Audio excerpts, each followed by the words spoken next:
Can a person with nothing really achieve everything? My name is Daniel, and I'm 24 years old. I'm a successful author now, a man who lives a quiet, beautiful life of words and stories. But for a very long time, I was just a man who had nothing. It was 2 years ago. I was 22, a lost soul with a backpack and a small, quiet sense of despair in my heart.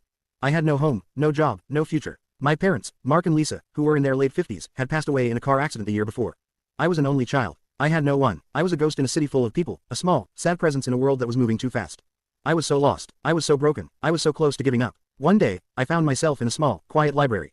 It was a beautiful, old library, with rows and rows of books, a quiet, peaceful symphony of a life I had never known. I just sat there, in a quiet, lonely corner, and I just read.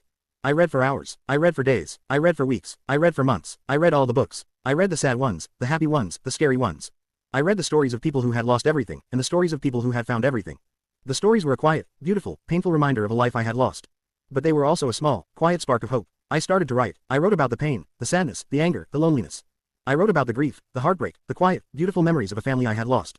I was not writing for money. I was not writing for success. I was writing for myself. I was writing to heal. What would you do in this situation? Would you give up? Would you keep going? Then, something happened. A small, quiet miracle. The librarian, an old, kind woman named Mrs. Evans, who was in her late 60s, saw me. She saw my pain. She saw my sadness. She saw that I was a broken man. She just came over, and she just smiled. She just sat down, and she just listened. I told her my story. I told her about my life. She said, "You're a good writer, Daniel." My heart stopped. I had never heard those words before. I had never thought of myself as a writer. I was just a man who was writing to heal. She gave me a small, quiet gift. A small, quiet book. A book about a man who had lost everything and a man who had found everything. She told me to read it. I read it, and I was mesmerized. It was a beautiful, quiet story of hope. The sadness, the anger, the fear, it was all a part of the story. It was all a part of me. I never did get to build a life with my parents. But I did build a life. A life full of small, quiet successes. A life full of love. A life full of dreams. What do you think? Can a person with nothing really achieve everything? Let me know in the comments below. If you found this story inspiring, please like, share, and subscribe to support our channel.